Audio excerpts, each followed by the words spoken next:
13 जानेवारी 1680 रोजी पन्हाळगडावर झाले. अत्यंत भावना विवश प्रसंग होता तो. पिता पुत्र भेटीचा तो सोहळा पन्हाळगडानं मोठ्या आनंदानं आपल्या काळजात साठवला.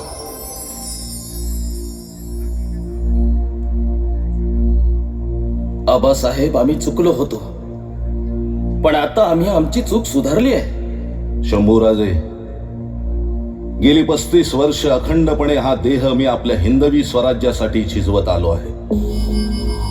शंभूराजे, तुम्हीही आम्हाला महत्वाच्या प्रसंगी साथ दिली. अनेक प्रसंगी आमच्या सोबत राहिला. आतापर्यंत जवळजवळ 250 लढाया या स्वराज्यासाठी झाल्या. काहींचे साक्षीदार तर तुम्हीही आहात. या 250 लढायांपैकी 60-65 लढायांमध्ये मी स्वतः रणांगणावर होतो.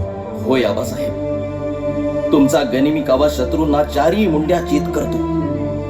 आम्हालाही आपल्याकडून खूप काही शिकायला मिळते. शंभूराजे, या लढाया कधी मुठभर मावळ्यांना सोबत घेऊन लढलो, तर कधी 10-10 हजार सैनिकांना घेऊन लढलो. याच पन्हाळगडाचा वेढा भेदून आम्ही निघालो होतो. बाजी प्रभू, बाजी बांदल, रायाजी बांदल, फुलाजी बांदल घोडखिंडीत लढत होते.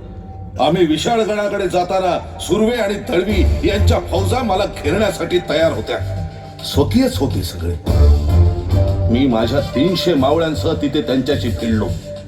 एका प्रहरात सर्वांना नामोहरम करून विशाळगडावर पोहोचलो. आबासाहेब, विचार करा, फक्त 300 मावळे, 40 मैलाचा प्रवास 22 तासात पळत पळत केलेला. पाठीमागे ताज्या दमाचा शत्रू, दगड धोंड्यातील डोंगर उतारावरील प्रवास, वरून पावसाचा आणि वाऱ्याचा मारा. 2 दिवसांपासून पोटात अन्नाचा कण नाही. सर्वजण धावत सुटले. समोरचा शत्रू ताज्या दमाचा. या परिस्थितीतही आम्ही मुठभर साथीदारांना घेऊन शत्रूवर तुटून पडलो. अगदी भयंकर प्रसंग होता तो. शंभूराजे, अशा कितीतरी लढाया मी माझ्या सोबत्यांना घेऊन केल्या, पण आम्ही लढलो ते स्वराज्यासाठी, महाराष्ट्र धर्मासाठी आणि या भगव्यासाठी. आमच्या साथीला आहेत हे प्राणपणाने लढणारे मावळे आणि हे मजबूत असे गडकिल्ले.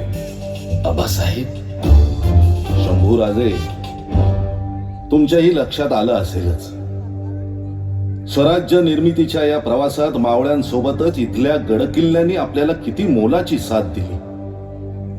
हे गडकिल्ले नसते तर स्वराज्य निर्माण झालं असतं की नाही हे माहित नाही.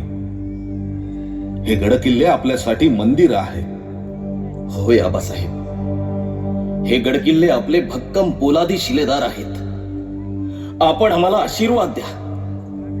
आपण आमच्या प्रेरणेचा आणि ऊर्जेचा स्रोत आहात. शंभूराजे, तुम्ही अतिशय शूर आहात. सिंहासारखी तुमची हिंमत आहे.